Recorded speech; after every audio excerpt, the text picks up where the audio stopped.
No dia 5 de dezembro, o quartel do 1º Regimento de Cavalaria de Guardas foi palco de um crime brutal. Uma jovem de apenas 25 anos, chamada Maria de Lourdes, foi encontrada carbonizada em uma das salas do quartel. O crime, que rapidamente ganhou repercussão nacional, já teve um desfecho com a prisão do autor, e hoje eu trago todos os detalhes dessa terrível história para vocês. Fala pessoal, tudo bem com vocês? Sejam bem-vindos a mais um vídeo aqui no canal. E no vídeo de hoje eu vou falar a respeito de um caso que aconteceu lá em Brasília, que eu creio que muitos de vocês já devem ter tido conhecimento. Esse caso envolve uma cabo do exército chamada Maria e um soldado chamado Kelvin. Esse caso é recente, então há muitas especulações sobre ele, e eu trouxe aqui todas as informações disponíveis até o momento. Antes de mais nada, como vocês já sabem, se gostarem do meu conteúdo, deixa um like e um comentário que me ajuda muito aqui no meu trabalho. Então, sem mais delongas, bora pro vídeo. Maria de Lourdes nasceu no ano 2000 em uma família humilde do Distrito Federal. Detalhes exatos sobre sua cidade natal não foram divulgados publicamente, mas, de acordo com fontes, ela cresceu em Brasília, na região do Itapuã, um bairro periférico da cidade. Ela tinha 25 anos na época dos fatos e foi descrita por amigos e familiares como uma mulher dedicada, estudiosa e que sempre ia em busca do que era melhor para ela. Maria tinha uma grande paixão pela música desde pequena. Ela era saxofonista e seu sonho era construir uma carreira profissional com o instrumento. Em postagens nas redes sociais, Maria compartilhava reflexões sobre os seus sonhos. Em uma de suas postagens, ela escreveu o seguinte: "Cada vez mais tenho a certeza que é a música que eu quero fazer. A música oferece vários benefícios, dentre eles a busca incansável de ser melhor. E para isso é preciso estudar, estudar e estudar." Essa paixão pela música a levou a integrar a fanfarra, a banda de música militar do 1º Regimento de Cavalaria de Guardas, uma unidade de elite estacionada no setor militar urbano de Brasília. Entrar no exército foi um marco para Maria. Há pouco mais de 5 meses, em julho de 2025, ela concluiu o curso de formação e assumiu a patente de cabo, integrando a fanfarra como musicista. Fontes confirmam que Maria era reconhecida por sua dedicação e profissionalismo. O 1º Regimento de Cavalaria de Guardas, onde ela servia, é uma unidade especial responsável pela guarda das instalações da Presidência da República, com protocolos rígidos de hierarquia e disciplina.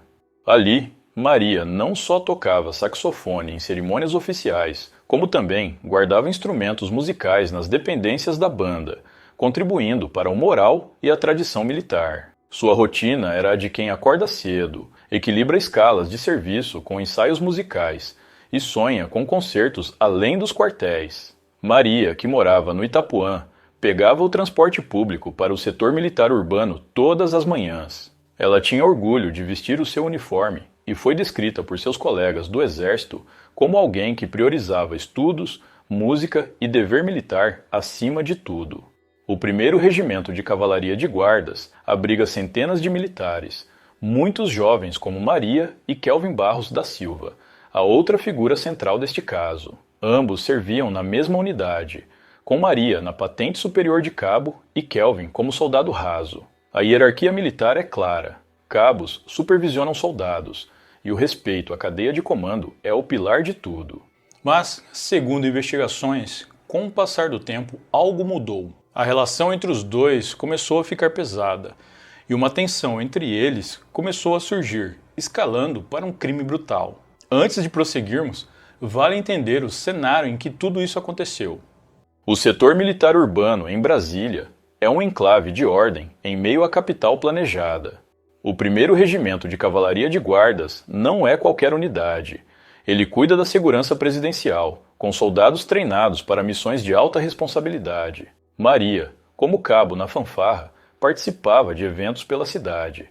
Kelvin Barros da Silva, de 21 anos, era soldado na mesma fanfarra. De acordo com fontes, ele integrava essa unidade de guarda presidencial há um tempo não especificado, mas suficiente para conhecer as rotinas internas. Não há registros públicos de histórico disciplinar contra ele, mas o que consta nas investigações é que, em algum ponto antes de 5 de dezembro, uma interação pessoal azedou. Segundo a confissão inicial de Kelvin, ele e Maria tinham um relacionamento secreto, já que ele já era comprometido com outra moça. Com o tempo, isso teria causado uma certa tensão entre eles, pois, segundo ele, Maria vivia cobrando-o para que terminasse o relacionamento com a outra jovem e ficasse somente com ela. Só para deixar claro, pessoal, essa versão do Kelvin foi contestada pela família da Maria, que afirmou que os dois não tinham nenhum tipo de relação, a não ser no âmbito profissional. A família disse que Maria estava muito focada nos estudos e no trabalho, e não pensava em relacionamentos. Os dias anteriores ao crime parecem ter sido rotineiros, pelo menos no que foi divulgado. Maria cumpria suas escalas na fanfarra, ensaiando melodias que talvez seriam tocadas em cerimônias futuras. Kelvin, como soldado, lidava com tarefas semelhantes. Não há indícios de alertas prévios ou queixas formais registradas publicamente. Mas na tarde de sexta-feira, 5 de dezembro de 2025, tudo mudou. Vamos à linha do tempo, passo a passo, baseadas no que a Polícia Civil do Distrito Federal e também o Exército confirmaram em inquéritos iniciais. Era uma sexta-feira comum no setor militar urbano. O 1º Regimento de Cavalaria de Guardas seguia seu ritmo disciplinado. Por volta do meio-dia, Maria de Lourdes, como de costume, estava nas dependências da banda de música. Ela havia chegado para seu turno, pronta para seguir com a sua rotina diária. Testemunhas ouvidas pela Polícia Civil relataram que Maria foi vista interagindo normalmente com colegas na fanfarra. Nada de diferente, apenas o dia a dia de uma cabo dedicada. Kelvin Barros da Silva também estava presente. Como soldado da mesma unidade, ele tinha acesso às salas de ensaio. Segundo a reconstrução da cena do crime, divulgada pelo delegado Paulo Noritica, chefe da 2ª Delegacia de Polícia, Kelvin atraiu Maria para a sala de isolamento acústico. Um espaço pequeno usado para práticas individuais de instrumentos, com paredes reforçadas para conter o som. Ele usou o pretexto de que havia ocorrido um problema técnico com o equipamento musical, algo rotineiro em um estúdio como aquele. Maria, cumprindo seu dever de cabo, foi até lá para ajudar. Era o tipo de solicitação que ela não recusaria. O que aconteceu dentro daquela sala é reconstruído a partir da confissão de Kelvin e de evidências periciais. Kelvin disse que eles começaram a discutir. Segundo ele, Maria o pressionava para que ele terminasse seu relacionamento atual e assumisse ela, como prometido em um suposto namoro. Ele afirmou que tudo saiu do controle quando Maria teria sacado sua arma, uma pistola que ela portava por ser cabo do exército. De acordo com essa narrativa, que é uma alegação da defesa e não um fato comprovado, Maria teria tentado municiar a arma, e Kelvin a segurou pelo braço. Nesse momento, ele alcançou a faca militar presa à cintura dela, um punhal padrão do exército, e desferiu um golpe profundo no pescoço. Esse golpe foi fatal, como confirmado pelo exame inicial do Instituto Médico Legal. Devido ao grave ferimento, Maria faleceu em pouco tempo.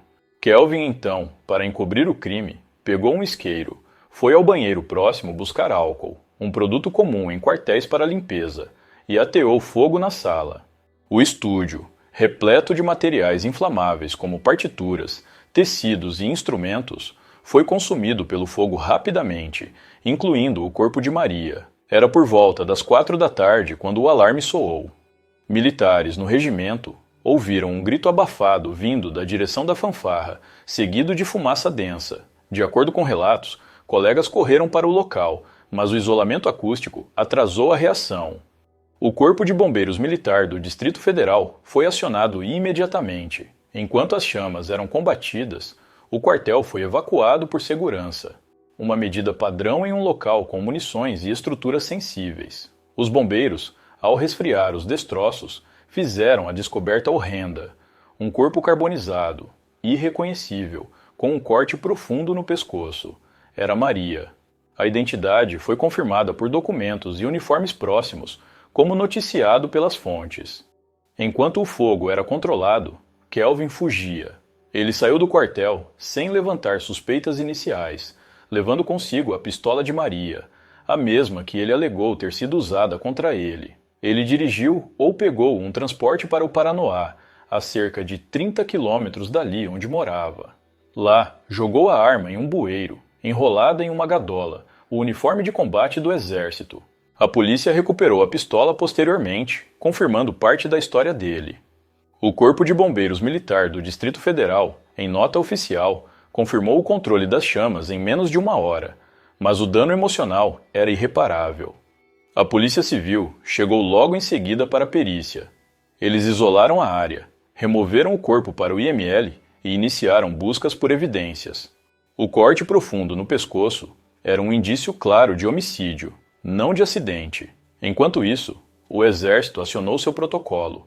Um inquérito policial militar foi aberto imediatamente, como anunciado pelo Centro de Comunicação Social do Exército em nota de 6 de dezembro, reportada por algumas fontes. O foco era preservar a hierarquia e investigar internamente, mas o caso, por envolver feminicídio, ganhou traços civis.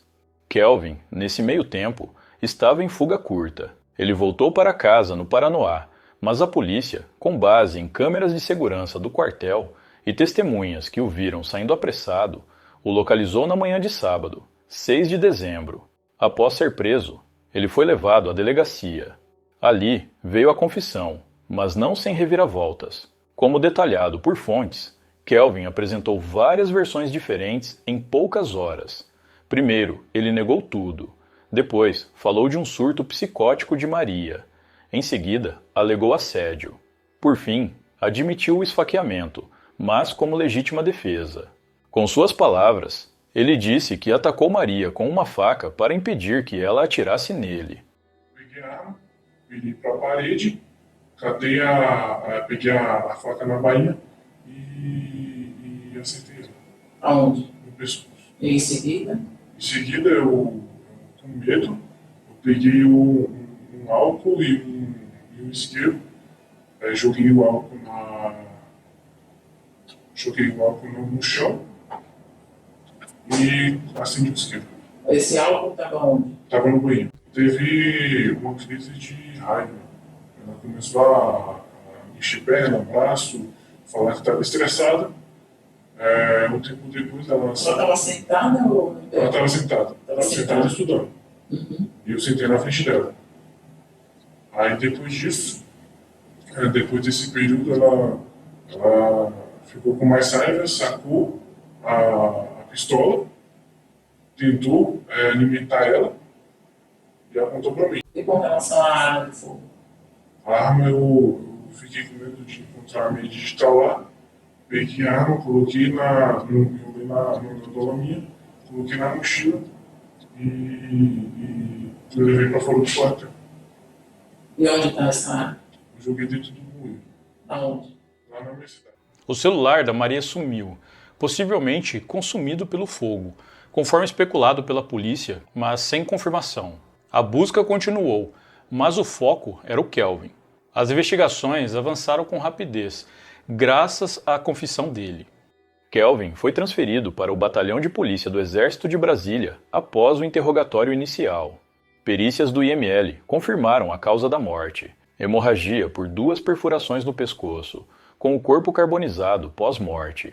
Além disso, Maria apresentava um hematoma na barriga, provavelmente ocasionado por um soco ou uma joelhada. Não havia sinais de luta prolongada. 2 frentes se abriram. A Polícia Civil do Distrito Federal, investigando o feminicídio e o incêndio como crimes comuns, e o inquérito policial militar do Exército, focado na quebra de hierarquia e danos à instituição.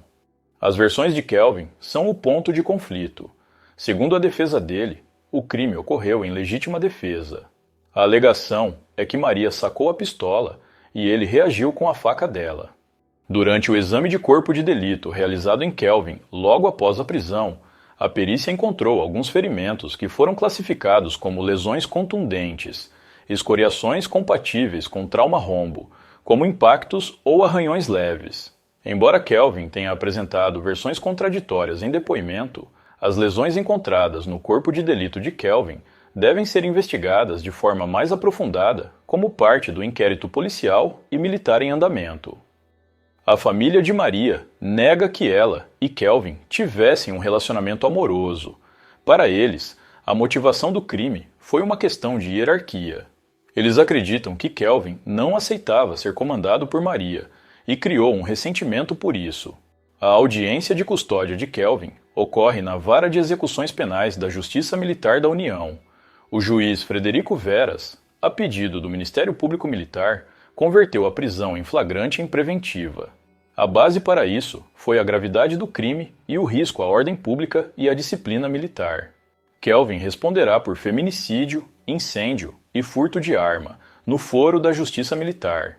A defesa pediu liberdade provisória, alegando legítima defesa, mas o pedido foi negado. Em nota, o Exército anunciou que Kelvin será expulso das fileiras. Um processo administrativo corre em paralelo, e ele pode ser enviado a Papuda ao final. O crime teve enorme repercussão nacional, ainda mais por ter ocorrido em um lugar que deveria ser seguro. O corpo de Maria de Lourdes Freire Matos foi liberado pelo IML na quarta-feira, dia 10, e seu funeral aconteceu na manhã seguinte, no cemitério Campo da Esperança, em Brasília. Familiares, amigos, colegas militares e músicos da fanfarra do 1º Regimento de Cavalaria de Guardas estiveram presentes. Bom, pessoal, então é isso. Muito obrigado por me assistir até o final. Eu vou ficando por aqui. Um grande abraço e até a próxima.